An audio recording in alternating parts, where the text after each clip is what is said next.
Қайырлы күн баршаларыңызға. Қалайсыздар, амансыздар ма? Бүгін біз кішкене қуырдақ жасап көрсетейін деп жатырмын. Бүйрек алып келген екен, сиырдың бүйрегін.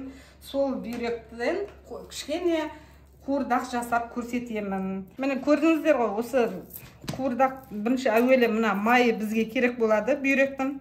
Осы бүйректен майын кішкене ажыратып, оны бірінші қуырамыз.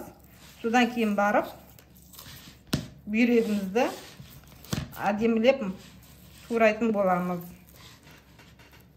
Міне достар, қараңыздар, бір бүйректен жаңа майын бәрін жеке алып қойдым. Осы бүйректі енді жеке қойып қоямыз да, енді мына майды жаңа турайтын боламыз. Осы майды турап болғаннан кейін шыжғыртамыз. Бірақ мына бүйректі бірінші осылаймен жуамыз. Турамай тұрып жуып аламыз бүйректі. Мына бүйректің өзінің майы, бүйректен шыққан.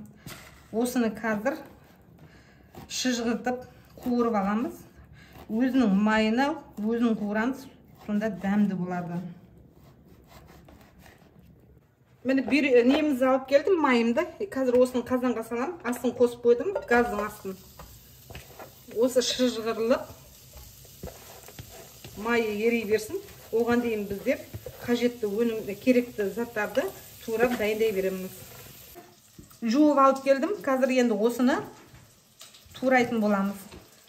Негізі турағанда жұқа қылып турау керек, сонда дәмді болады, және тез пісетін болады бүйрек деген.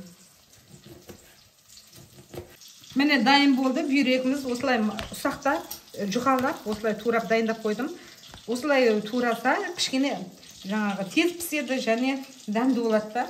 Енді керегі бізге осыны былай қойып қоямыз, сосын бізге керегі жуамыз. Бір жуа.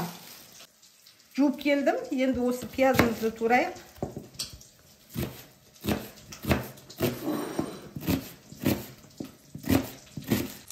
Дайын болды менің майым. Қазір осыны жаймен алайын.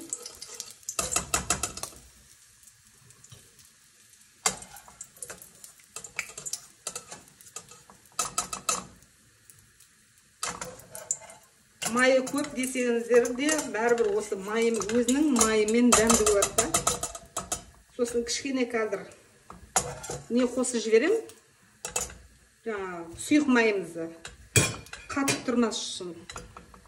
Кішкене міне сұйық майымды алып келдім, осыны қосамыз. Қатып қалмас үшін. Содан кейін қайтадан қазір бұлай қойып, қыздырып, пиязымызды саламыз.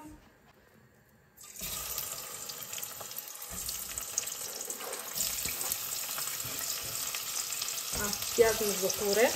Bismillahirrahmanirrahim.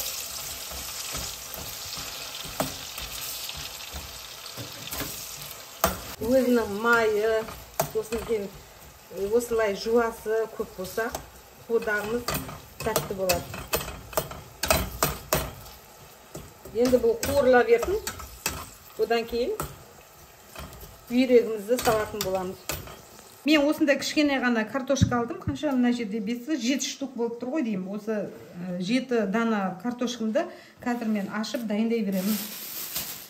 Бүйрегімізді салғаннан кейін бір 20 минуттан кейін қосатын боламыз да. Картошкамызды осылай ашып дайындай берейін.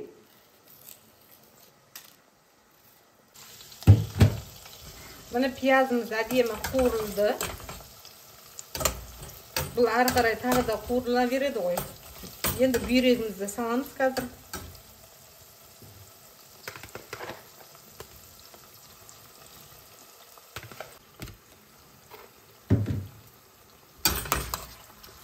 Бір араластырып жібереміз.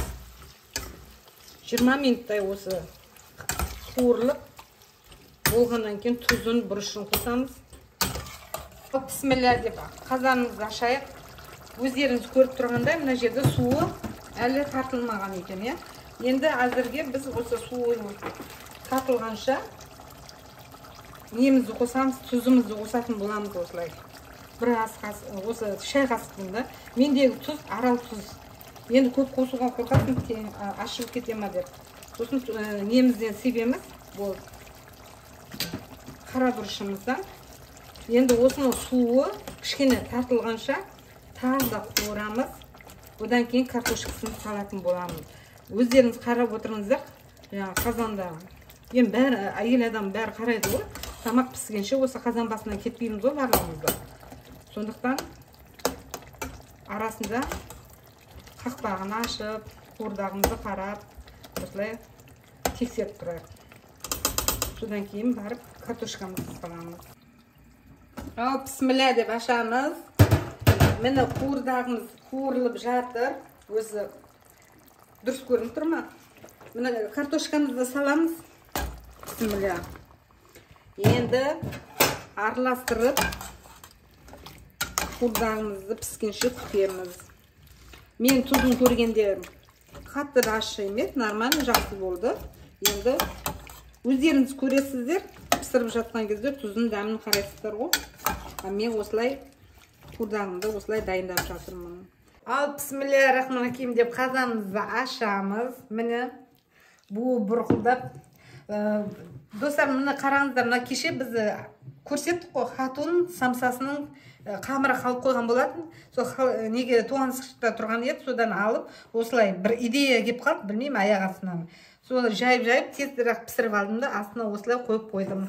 Енді қазір қуырдағымызды салатын боламыз. Бісміллә. Майын әбден сорғытып, осылай саламыз. Картошкасы міне пісіп, әдемі болып шықты. Өзінің майына піскен осылай дәмді болады да. Шығасыздар, сосын майы көп деп. Негізі қуырдақ бәрі маймен піседі ғой. Өзінің майымен әдемі болып, дәмді болып шығады.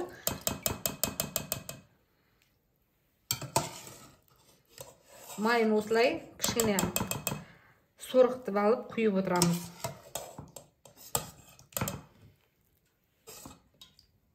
Мені құйып қойдық. Енді мына жуанды дайындап қойдым, жаңа үстіне паприка қосып. Енді осыны себеміз. Бісміллә. Бұл жуада көп болған жақсы. Қазір суықтың кезі.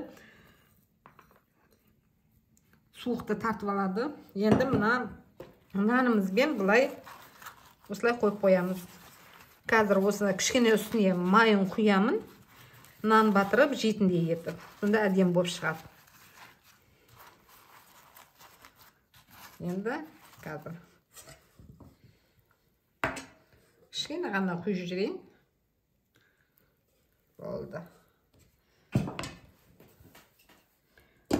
Міне қуырдағымыз дайын. Жасап көріңіздер, сіздерге ұнайды деген ойдамын. Ас болсын.